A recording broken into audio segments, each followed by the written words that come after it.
एक समय की बात है, भगवान विष्णु, जो ब्रह्मांड के रक्षक हैं, उन्होंने धर्म की रक्षा और बुराई को नष्ट करने के लिए 10 दिव्य रूप धारण किए।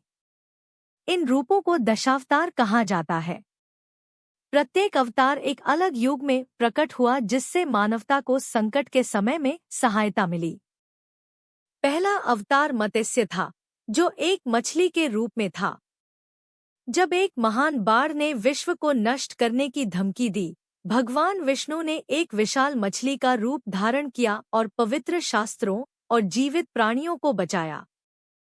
दूसरा अवतार कूर्मा था, जो एक कछुआ के रूप में था। समुद्र मंथन के दौरान अमृत प्राप्त करने के लिए मंथन के लिए उपयोग में लाया गया पहाड़ डूबने लगा। भगवान विष्णु ने विशाल कछुए का रूप धारण किया और पहाड़ को समर्थन दिया। तीसरा अवतार वराह था, जो एक सुअर के रूप में था। जब राक्षस हिरण्याक्ष ने पृथ्वी को समुद्र के निचले हिस्से में खींच लिया, भगवान विष्णु ने एक विशाल सुअर का रूप धारण किया और उसे बचाया। चौथा अवतार नरसिम्हा था, जो आधे सिंह और आधे मनुष्य के रूप में था। अपने भक्त प्रहलाद को उसके अत्याचारी पिता हिरण्यकशिपु से बचाने के लिए भगवान विष्णु आधे सिंह आधे मनुष्य के रूप में प्रकट हुए और राक्षस राजा को हराया। पांचवा अवतार वामन था, जो एक बौने के रूप में था। दैत्य राजा बलि के अत्याचार के जवाब में भगवान विष्णु एक ब्राह्मण बौने के रूप में प्रकट हुए, जिन्होंने 3 पग भूमि मांगी, लेकिन फिर ब्रह्मांडीय आकार में वृद्धि कर ली और ब्रह्मांड को पुनः प्राप्त किया। छठा अवतार परशुराम था, जो एक कुल्हाड़ी वाले योद्धा के रूप में था।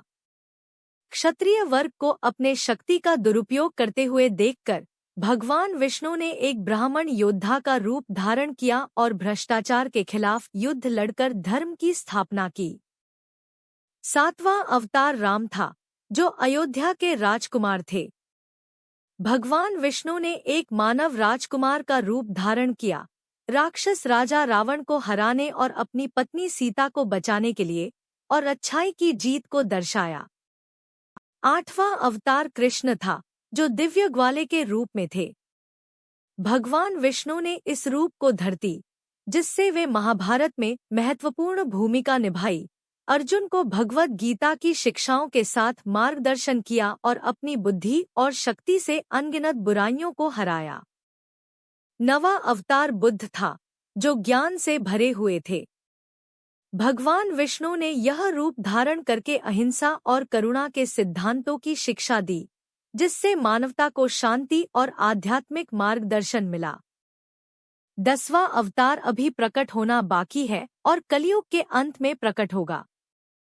भगवान विष्णु कल्कि के रूप में अवतरित होंगे, एक सफेद घोड़े पर सवार होकर, और संसार को बुराई से मुक्त कर धर्म की स्थापना करेंगे।